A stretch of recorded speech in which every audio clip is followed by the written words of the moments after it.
so this is gonna be grilled vegetables. What I'm gonna do is I'm gonna marinate it with sesame, Japanese toasted sesame oil.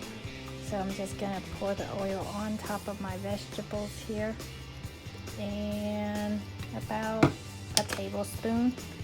I'm going to also get some of the Himalayan pink salt and sprinkle it all over, and then I'm gonna put some black pepper over it.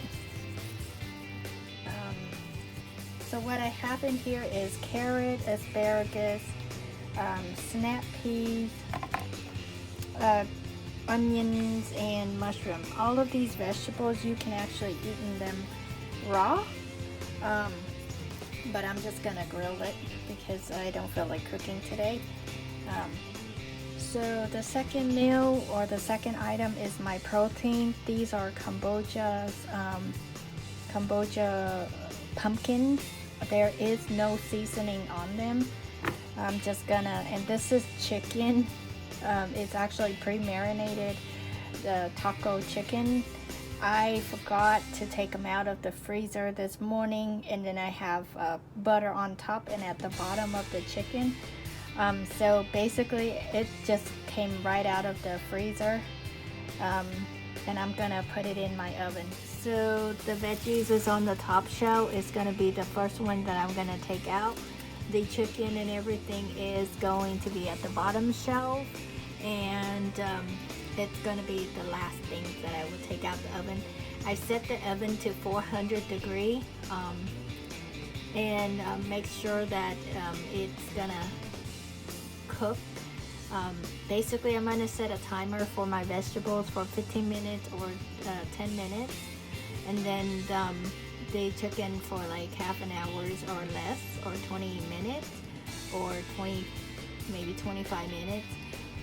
It depends on how well it cooked because it is actually frozen. These are actually quinoa. What I would do is I have it in a non-stick pot. I'm gonna cook it over the oven or the stove top. This will be like this is like my starch.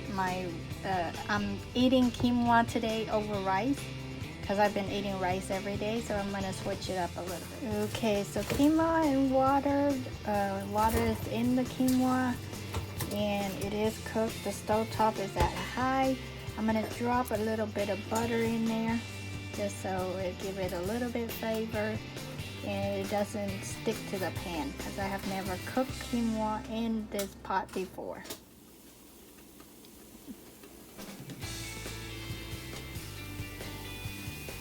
The food looks delicious. The butter is melting to the is melting downward, and it goes to the kombucha, so that'll probably give the kombucha a little bit of a taste. And then the vegetables looks delicious. Once the mushroom kind of like become dark, a little darker, I will take it out, but it looks good. And the quinoa is slowly boiling. The butter had melted away, and I'm just constantly stirring it. I may need to take out, because the quinoa is too tiny, I can't really like wash the quinoa, so that's why I put in a lot of water. I may need to drain the water to make it but anyhow, I'm gonna drain out some of the water later on. Okay, so my vegetables is out already and it looks delicious. I don't want to overcook my veggies, so I'm just gonna make sure that, oops, drop one.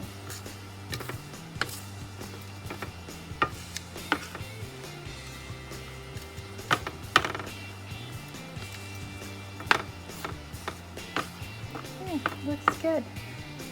Yep. Awesome. And I actually have drained out my quinoa. I poured out half of the water already, and I'm just gonna cook it a little bit more so that the water just kind of go away. But the quinoa is cooked, and it's very nice. So let it cook a little bit more so that way it's a little bit dry. And I'm just gonna wait for my chicken, which is cooking below.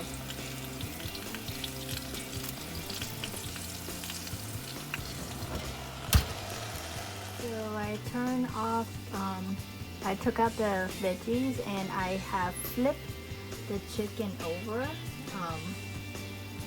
to make sure that both sides are cooked well because I don't want to get sick. What I done is I turn off the heat, the stove top for the quinoa, and it looks delicious. It doesn't, so yeah, it looks really good. And this one I'm going to go ahead and let it cool out here on the stove top. So basically I have some rice seasoning, which is furikakari. I'm going to actually season my quinoa with this.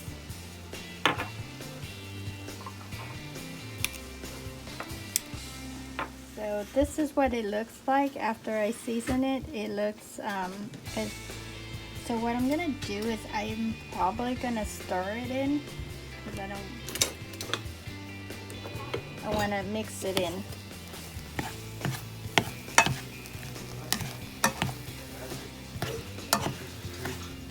Okay, so we're gonna go ahead and have that mixed in.